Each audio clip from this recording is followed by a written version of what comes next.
শুভ সন্ধ্যা বন্ধুরা, আশা করছি আপনারা প্রত্যেকেই যে যেখানেই আছেন ভীষণই ভালো আছেন। আজ আপনাদের সঙ্গে শেয়ার করতে চলে এসেছি মটনের পাতলা ঝোলের রেসিপি।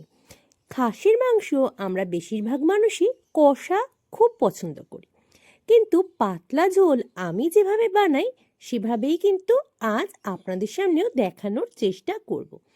দেখুন, এখানে আমি নিয়ে নিয়েছি 1 কেজি 250 গ্রাম খাসির মাংস। প্রথমেই পরিষ্কারভাবে বেছে নিয়েছি এবং এটাকে ধুয়ে নেব উষ্ণ গরম জলে। খাসির মাংস খুব বেশিবার ধুলে কিন্তু টেস্টটা বেশ চেঞ্জ হয়ে যায়, সেই কারণে আমি কিন্তু একবারই খুব ভালোভাবে ধুয়ে নিয়েছি। এবার জল ঝরিয়ে নেব। আর কি কি উপকরণ নিচ্ছি চলুন একবার দেখিয়ে দিই আপনাদের। প্রথমেই কিন্তু নিয়ে নিয়েছি বেশ বড় আকারে কেটে নেওয়া আলু, সেটাকে পরিষ্কারভাবে আমি ধুয়ে রেখেছি। আমরা কিন্তু মাংসে আলুটা খুবই পছন্দ করি, তাই কিন্তু পরিমাণটা নিয়েছি বেশ বেশি। আর এখানে দেখুন নিয়েছি ছোট সাইজের 2টো টমেটো, সেটাকেও কিন্তু আমি কুচিয়ে রেখেছি। এখানে নিয়েছি একটা বড় রসুন, সেটাকে ছাড়িয়ে থেতো করে রেখেছি। আপনারা চাইলে কিন্তু রসুনটা বাটাও ব্যবহার করতে পারেন, আমি এভাবেই ব্যবহার করে থাকি। এখানে দেখুন নিয়ে নিয়েছি আদা এবং ধনে বাটা। এই দুটো বাটা ছাড়াও আমি কিন্তু গুঁড়ো মশলা হিসেবে জিরেরও ব্যবহার করব। লবণ হলুদের পরিমাণটা আমি এখানে দেখাচ্ছি না। রান্না ঠিকঠাক রাখতে, রং এবং খাবারের টেস্ট বজায় রাখতে অবশ্যই লবণ এবং হলুদের ব্যবহার আমরা জানি, আমরা সেটা প্রয়োজন মতো নিয়ে নেব। এখানে দেখুন বেশ কিছুটা পরিমাণে নিয়েছি কুচিয়ে নেওয়া পেঁয়াজ। আমি কিন্তু অনেকগুলো পেঁয়াজ নিয়েছি, আর সাথে নিয়েছি এখানে বেশ কিছুটা পেঁয়াজ, যেটা আমি বেটে নিয়েছি মিক্সিতে। এবার মটনটাকে আমি ম্যারিনেট করে নেব। প্রথমেই তো আমি পরিষ্কার করে ধুয়ে নিয়েছি আর জলও ঝরিয়ে নিয়েছি। এবার থেতো করা রসুনটা আমি প্রথমেই দিয়ে দিলাম। এর মধ্যে দিয়ে দিচ্ছি বেটে রাখা পেঁয়াজটা। আমি কিন্তু যে কোনো মাংস রান্নার ক্ষেত্রে পেঁয়াজটাকে এই দুভাবেই ব্যবহার করে থাকি, বেটে এবং কুচিয়ে নিয়ে। দেখুন ধনে বাটা এবং আদা বাটা এটা আমি একসাথেই করেছিলাম মিক্সিতে, সেটাও কিন্তু দিয়ে দিলাম সম্পূর্ণটাই। এবার দিয়ে দেব কুচিয়ে রাখা সম্পূর্ণ পেঁয়াজগুলো। ম্যারিনেট করে রাখলে মাংসের টেস্ট কিন্তু অনেকটাই বেড়ে যায়। আমি লাল লঙ্কার গুঁড়ো দিয়ে দিচ্ছি অল্প পরিমাণে। মাংসে যদিও বেশিরভাগ মানুষই খুব বেশি ঝাল পছন্দ করেন, আমার বাড়িতে কিন্তু খুব বেশি ঝাল কেউ পছন্দ করে না, সেই কারণে কিন্তু পরিমাণটা কমই রাখার চেষ্টা করি আমি। আপনারা আপনাদের স্বাদ অনুযায়ী এই লঙ্কার গুঁড়োটা অ্যাড করতে পারেন। আমি টমেটো কুচিটাও দিয়ে দিলাম। এক্ষেত্রে আরও একটা কথা বলবো, আপনারা চাইলে কিন্তু কাঁচা লঙ্কা যেগুলো একটু লাল হয়ে যায় সেগুলো বেটেও ব্যবহার করতে পারেন, স্বাদটা যথেষ্ট সুন্দর আসে। আমি দিয়ে দিলাম স্বাদ মতো লবণ। এই সমস্ত উপকরণগুলো মিশিয়ে নিলে কিন্তু মাংসের স্বাদটা বেশ ভালো হয়। দিয়ে দেব হলুদ। হলুদ যতটা পরিমাণ রান্নায় আমার প্রয়োজন ততটাই কিন্তু আমি এই মাংসের ম্যারিনেশনের সময় ব্যবহার করব। দিয়ে দিচ্ছি জিরে গুঁড়ো। এটা কিন্তু কাঁচা জিরে গুঁড়ো করে রাখা, সেটাই আমি ব্যবহার করছি আজ। হাতে যদি একটু সময় পাওয়া যায় তাহলে কিন্তু এই সমস্ত উপকরণগুলো মিশিয়ে মোটামুটি ঘন্টা 2 যদি রাখা যায় মাংসের স্বাদটা হয় অসাধারণ। আমি দিয়ে দিলাম কিছুটা পরিমাণে সর্ষের তেল। এবার সমস্ত উপকরণগুলোকে খুব ভালোভাবে হাতের সাহায্যে মাখিয়ে নেব, আর এই অবস্থায় রেখে দেব প্রায় 2 ঘন্টা মতো। সমস্ত উপকরণগুলো কিন্তু আমি মাংসের মধ্যে খুব ভালোভাবে মিশিয়ে নিয়েছি। এই অবস্থায় ঢাকনা চাপা দিয়ে 2 ঘন্টা রেখে দেব, আর তারপর ফিরে আসছি আবারও আপনাদের সামনে। 2 ঘন্টা হয়ে গেছে। এবার দেখুন সমস্ত উপকরণগুলোই কিন্তু সুন্দরভাবে মিশে গিয়েছে। চলুন এবার রান্নাটা শুরু করে দেওয়া যাক। আপনাদের যাদের হাতে সময় থাকবে একটু চেষ্টা করবেন যে কোনো মাংসের রান্নার ক্ষেত্রেই একটু মশলাগুলো মাখিয়ে কিছুক্ষণ রেখে দিন, তাহলে কিন্তু স্বাদটা অসাধারণ হবে। এবার চলুন নিয়ে নিয়েছি একটা কড়াই আর দিয়ে দেব সর্ষের তেল। যারা মাংস রান্নার ক্ষেত্রে আলুটা স্কিপ করে যেতে চান তারা কিন্তু অবশ্যই স্কিপ করে যাবেন, যেহেতু আমরা পছন্দ করি, আমরা কিন্তু মাংসে আলুটা ব্যবহার করে থাকি। এবার আলুগুলোকে খুব ভালোভাবে আমি ভেজে নিচ্ছি। আমি দিয়ে দিলাম সামান্য পরিমাণে লবণ এবং অল্প হলুদও। এবার কিন্তু বেশ লাল লাল করে আলুগুলোকে ভেজে নেব।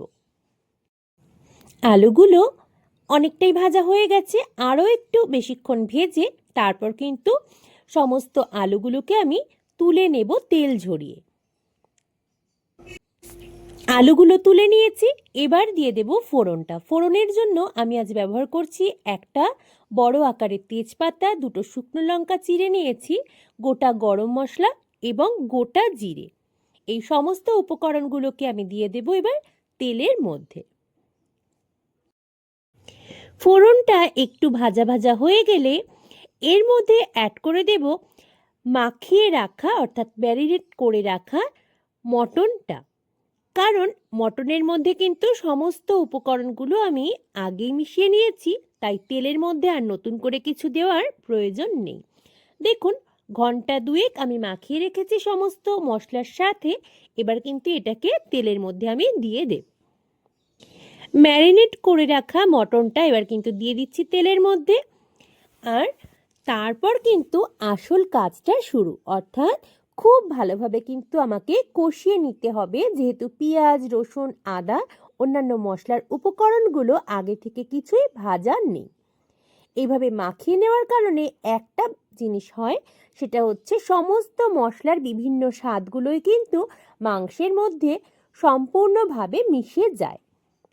মটন সেদ্ধ হতে কিন্তু বেশ অনেকটা সময় লেগে যায়।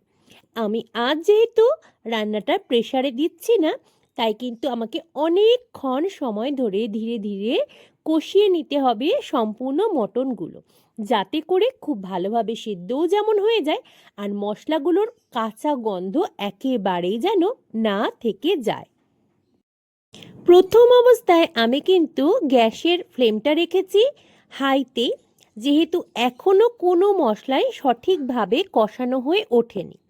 ধীরে ধীরে যখনই দেখতে শুরু করব যে মশলাটা মোটামুটি কষানো হয়ে এসেছে, তখন কিন্তু ফ্লেমটা আমি মিডিয়ামে করে নেব। প্রথম অবস্থায় ফ্লেমটা হাইতে রাখার একটাই কারণ, যেহেতু সমস্ত উপকরণগুলোই লবণ মাখানো রয়েছে, কিছুক্ষণ কষানোর পর থেকেই কিন্তু জল ছাড়তে শুরু করবে। তাই সেই অবস্থায় নিচের দিকে লেগে যাওয়ার সম্ভাবনা একেবারেই নেই। তবে যখনই মশলাটা কষানো প্রায় হয়ে আসবে, তখন কিন্তু যদি ফ্লেমটা হাইতে থাকে তাহলে নিচের দিকের অংশটা পুড়ে যাওয়ার একটা প্রবণতা তৈরি হয়ে যাবে। আমি কিন্তু আলুগুলো ভেজেই তুলে রেখেছিলাম, এখনও কিন্তু এর মধ্যে অ্যাড করিনি, যেহেতু যদি আগে অ্যাড করে দিই তাহলে মটনের আগেই কিন্তু আলুগুলো সেদ্ধ হয়ে যখন আমি ঝোল দেব তখন কিন্তু সেটা অনেকটাই গলে যাবে। সেই কারণে মটনটা অনেকটাই সেদ্ধ হয়ে যাওয়ার পর তারপরে আমি আলুগুলোকে অ্যাড করব। দেখুন, এই অবস্থায় কিন্তু পেঁয়াজ, রসুন এই উপকরণগুলো ভাজা হতে শুরু করে দিয়েছে, সেটা আপনারা দেখলেই হয়তো বুঝতে পারছেন খুব ভালোভাবেই। বেশ অনেকক্ষণ ধরে, প্রায় মিনিট 20 ধরে আমি কিন্তু সমস্ত মটনটাকে কষিয়ে নিয়েছি। এবার আমি অ্যাড করে দেব ভেজে রাখা সমস্ত আলুগুলো। ভাজা আলুগুলো এর মধ্যে দেওয়ার পরও আবারও মিনিট 10 আমি কষিয়ে নেব। মাংস রান্নার ক্ষেত্রে কষানোটা যত সুন্দর হবে তত সুন্দর কিন্তু হবে এর স্বাদ। সেই কারণে আরও বেশ খানিকক্ষণ আমি কিন্তু কষিয়ে নেব। এই সময়ও ফ্লেমটা থাকবে মিডিয়ামে। সমস্ত মশলাগুলো কিন্তু প্রায় ভাজা ভাজা হয়ে এসেছে।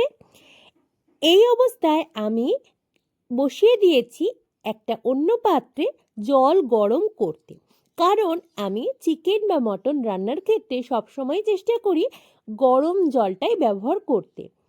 ঠান্ডা জল ব্যবহার করলে যে স্বাদটা পাওয়া যায়, গরম জল ব্যবহার করলে কিন্তু স্বাদটা বেশ অনেকটাই বেড়ে যায়। আপনারা ব্যবহার করে অবশ্যই দেখতে পারেন। দেখুন, এবার কিন্তু ধীরে ধীরে তেল ছাড়তে শুরু করে দিয়েছে। আর আমি গরম জলটা করে নেওয়ার পরে কিন্তু এর মধ্যে জলটা অ্যাড করে দেব। আর যেহেতু মটন কষা আমি বানাচ্ছি না, আমি পাতলা ঝোলই করার চেষ্টা করছি, তাই আমি কিন্তু বেশ খানিকটা পরিমাণে গরম জল এর মধ্যে অ্যাড করে দেব। এদিকে যেমন মটনটা খুব সুন্দরভাবে কষানো হয়ে গেছে, আমার জলও কিন্তু হয়ে গেছে বেশ সুন্দর গরম, তাই জলটা এবার আমি দিয়ে দিলাম।